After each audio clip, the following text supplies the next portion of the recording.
Okay. All right. Hi, everyone. I am here with D of Sorbet Jungle. Hi. Yay! Who has very kindly spared some time for us today to answer the questions that you guys had asked. So let's go ahead and get started. So my students had written a whole bunch of questions that they wanted to ask you. They saw all the beautiful things that you make for Sorbet Jungle, from the ever loved Croco Nana to different other plush characters to enamel pins, which they were really excited about because they didn't understand how those worked quite yet. Oh, yeah. Yeah, to t-shirts, to just other illustration work. There's a little bit of everything, so there is something there for everyone. But the first thing my students wanted to know was, how long have you been doing this as a business? So as a business, like as a full-fledged business, it's been like 5 years full-time. I started Sorbet Jungle in 2010 though. So it was more of a hobby at that point, and I was still working a day job and just doing it in my free time and developing it over those 5 years till I found that I was able to quit my day job and do it full-time. Nice. That's awesome. And what was the inspiration for you to start this business, to start art? So to start art, I've just always been really drawn to art and creating. So like even as a little girl, my mom has photos of me like holding up like finger paintings that I did. So she was very much encouraged that part. As far as like a career path, you're gonna hear my cat meowing in the background. She, I went to school for graphic design, and at the time, like where I live, it seemed like that was about the only career path that you had for art, was to go into designing like business cards and letterheads and like corporate stuff. And when I graduated, it was really difficult to find a job because there were just so many students that took that class and so few places hiring for that. And then they also wanted you to have experience, so that was a problem. So after a while, I decided that because I saw a lot of people like selling art at conventions and doing artist alley, I was like, well, I'm gonna try this, because then at least I can like do something more substantial, I guess, at conventions. Like I always go and hang out, but I wanted to do something that I was really passionate about and contribute to conventions. I love it. Wonderful. That's kind of how I started as well. Is it? Yeah, basically. I didn't go to art school, but I was just like, well, I would like to make art. Where can I do that? So that was where I found to do that. And I think I've been seeing you at conventions for at least 5 years, because I'm thinking about when I first bought this one to bring to class, and that was when I first started teaching, and that was about 5 or 6 years ago. So yeah, been through a lot. So another, he looks good. Yeah. The next batch of questions are, my students had a lot of questions about Croco Nanos. This will be a bit of the lore of Crocodile. The lore, but essentially, they want to know about. So, first question is, what gave you the idea for this little fella? So it actually came when I had already started selling in Artist Alley and hanging out in Artist Alley. And there was a particular convention that we were at there just wasn't a lot of people there. So I had a lot of free time to sketch and hang out. And I had a banana with me because I usually would bring snacks with me to the table. And I just drew a face on it that looked like a crocodile. So it kind of spawned from there. And like later that night, I got together with a bunch of other artists and we just sketched, and I drew him out that night. And everybody was like really excited about it. I'm like, oh, well, I like him too, but I didn't think you guys would like him that much. Well, it's clearly taken off. So when people tell you not to play with your food, clearly that's the wrong thing to say, because playing with your food can result in. Correct. The world's most loved. And when they tell you not to draw on yourself, you know, if you don't have paper, always use a banana. Yeah, banana. So this was not the first toy that you made, or was it? It was not, no. Oh, what was your first toy that you made? So the first one was a set of 3 foxes. They and Stegosaurus, who's my Stegosaurus dinosaur character, were my first few characters. So I picked the foxes because there were 3 of them, and it was going to be easy to get one plush in 3 different colors rather than doing a singular plush and having to purchase more of them. So then there was a variety. I had essentially 3 toys instead of just 1. I like it. That's wonderful. I have a bubble in my throat, so excuse me.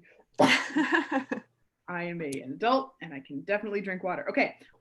This is a silly question that my students ask. What made you choose the name Croconana over Banana Dial? I just liked it better. I thought it flows a little bit better, but either one would have been perfectly fine. I like it. Fair enough. In the wild, this is more like the biology of Croconana. Right. In the Sorbet Jungle, as we have David Attenborough tell us all about this. Do Croconanas grow in bunches? They do not, to our knowledge. Okay. There does need to be more studies done on Croconanas so that we can find out exactly like how they live and how they are born. But the original Croconana was created from a banana. What came first, the banana or the banana Croconana? We don't know. Banana. I guess so. So do Croconanas eat bananas? They do not. They don't like the taste. Okay. They instead they'll eat potassium-rich foods that aren't bananas. So like beans or broccoli, leafy greens, pumpkin. A lot. Yeah. They toot a lot. Okay, good to know. Yeah. Glad they're away from my now. Okay. Are Croconanas related to bananas?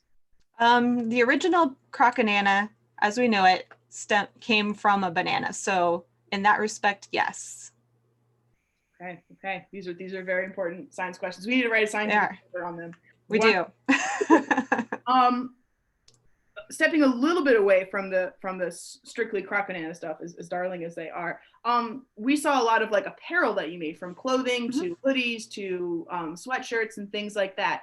How does that kind of process work? Because a lot of my students really start to enjoy making digital art because that's more accessible to people who are growing up in this age. So how does that go from a drawing to something that you can wear? A lot of it has to do with just communicating with the manufacturer. So if we're talking about like apparel specifically, it's going to vary a lot. I do mostly t-shirts, like graphic t-shirts, and we pick the t-shirt blank because there's a number of different manufacturers that make blank t-shirts, and you pick, what's in your budget and what material, like fabric, you like. Okay. Because we're not going to buy like really cheap ones because they're all scratched. We want something that feels nice. Yeah. But other than that, it's just like designing the print that goes on it and making sure that you give them the Pantone colors so that they know how to match the colors appropriately. So for my students who don't know, Pantone colors are incredibly specific colors that are in your drawing that you then send to essentially a printer who goes to a shirt or a hoodie or something? Yeah. Yep. So that's how it's a system that's been developed by the company Pantone, and they have like full color books. I don't know.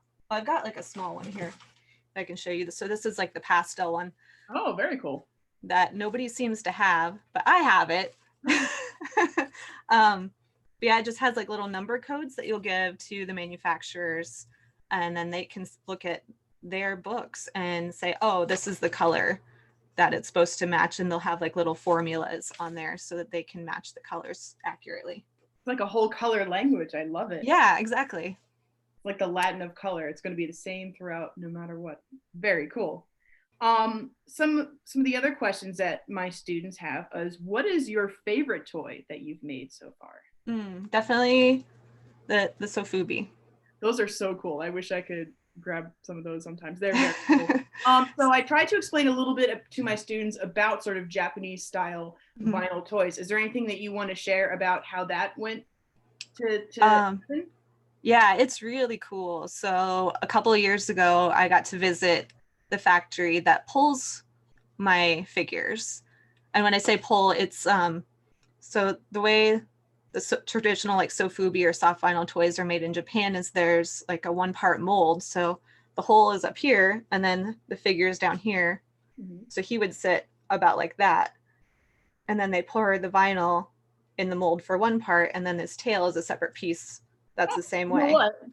I have a little Godzilla that does the exact same thing right over here. Yeah. The tail that comes out, and you have to sort of heat it up to put it in. Yep, exactly. You have to heat it up to pop it back together or to assemble it. But yeah, it's all done by hand, at least at this factory. Maybe there are others that are more streamlined, but this is very like traditional. It goes, they pour this special vinyl in, they hit it in like a heat bath and then a chemical bath, and then they empty it, and then they hit it again, and then they'll pull it out. And then you just have this cool little vinyl toy that then you have to assemble and paint. Right. Now those were limited run, if I recall correctly, right? A lot of them were. I still do release them periodically, but because I'm having to hand paint all of them, I don't have a lot of time to do them. You were the one who was hand painting them. That's awesome. Yeah. Cool. That's awesome. That makes me appreciate them even more than I did before. Thank you. That's awesome.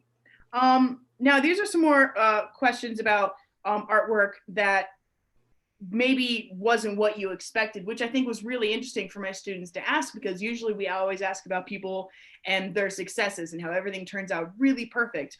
But what happens, was there ever a time when maybe an artwork that you made got messed up? Like did you get a bad batch of Crocodiles? What do you do? Or what do you do when something goes wrong? It really depends. So like if I'm drawing something, I'll just redraw it and redraw it until it comes out. And sometimes that doesn't happen right away. And sometimes it's a year later and you pick it back up and you're like, okay, let's try this again. For like products, a lot of times if we get something that's messed up, I will contact our manufacturer, let them know what the problem is. And generally they'll send us a new batch. So one time in the past when we gotten what I call derp nanas, where their mouth was a little bit messed up, we just discounted them and called them derp nanas and explained to people, hey, like they have this like weird manufacturer like issue. It wasn't really defective, it's just it wasn't perfect. And everybody's like, oh, I love this better. Like derp nanas are great. Yeah, might have a little bit of a different personality than maybe the sort of maybe standard smile ones. Maybe these ones are a little quirkier. I kind of like the sort of the ones that come out a little extra silly. I recently just got like a polar bear that has like an eye that's up here and an eye that's down there, and it just really silly. It's just this. It's just supposed to be this cute bear, and it's a mess. But I love it because it's a mess. So yeah, it's basically just letting people know like, hey, this isn't perfect. So if that's not something that you're interested in, then go with the regular one, but we're going to give you a discount on this one because it's not perfect, and I hope you love it as much. Yeah, that's really wonderful. You do so much work. So what is your who is your sort of like support team? Do you have people who help you? Because I remember seeing you at conventions and it's not always you that's there. Right. You're an incredibly busy person. So who, if anyone, kind of helps you out to do this? So my partner has been working with me for the last at least 3 years, I think. And they are like a huge help. Like they handle all of the online orders and packing and some of the design work as well, not necessarily illustration, but it's like designing business cards or advertisements and things like that. So like I couldn't do it without them.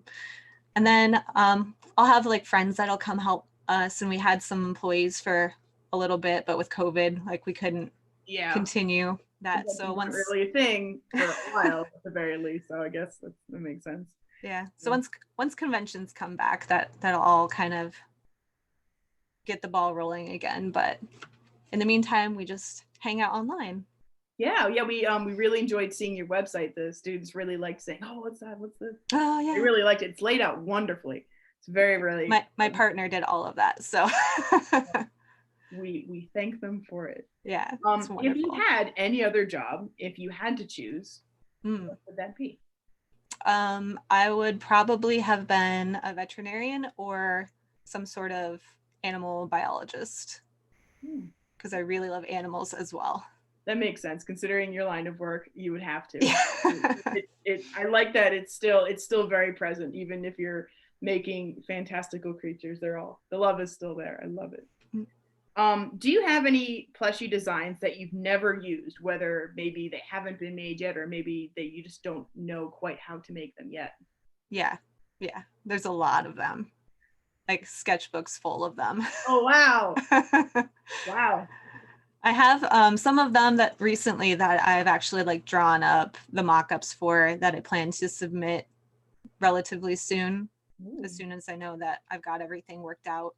And then there has been another one that's been sitting for a couple of years because I know it's going to be difficult and very expensive to do, but I really want to make it happen. It's complicated. Do we get any sort of a description of that, or is that in spoiler territory? Spoiler. Oh, okay. Well, if it's before the end of the school year, and it's released or talked about, I'll let my students know. So coming soon. It will probably be another year. Okay, well, is my guess. Well, for those of you who are watching, students, just keep an eye on Sorbet Jungle. New things are coming. Let's see. Last but not least, do you have any advice to students who are sort of figuring out if art is something that they really like? You know, I teach middle school. They're getting their hands in all sorts of stuff, from digital art to when we're back in school, whenever that is, they'll be getting into paint, pastels, all sorts of good stuff. So what advice do you have for young artists who are honing their craft? I mean, basically what you're doing, just like try everything, like try all types of media, do digital, do sculpting, do like jewelry making if you have the option to, pastels, paints, and find out like if any of those really draw you in. And the fun part about like trying so many different things is a lot of times you can combine them and make something really cool. So try a little bit of everything so you can figure out what you like best. Wonderful. Yeah. Well, it has been so great talking to you and learning about some of what you do and some of how you've made these amazing things happen. You've got a whole collection of amazing Croco nanas and toys behind you that have been a very sinister looking goose. Yes. I got him because I love Untitled Goose Game. It's the best. Yeah, that's a good one. But we're so lucky to be able to talk to artists who are professionals in their field over Zoom, because obviously no one's visiting each other. We're not in the building, but It's very nice that in the sort of digital landscape that we found ourselves in, that in the silver line, that other artists who we can talk to are suddenly so much more accessible, and it has been a very nice treat to be able to. Yeah, absolutely. That's one, I guess, good thing that came out of it is people have a little bit more time maybe, but the accessibility to connect a lot more quickly. Yeah. Well, thank you very much. I really appreciate it. And one of these days, I'm going to have to snag another one of these little Croco nanas. This one's he's kind of fun. he's a little overripe. But yeah. Thank you. You're welcome. Thank you very much. And I'll see you another time. Okay. Bye. How do I stop recording?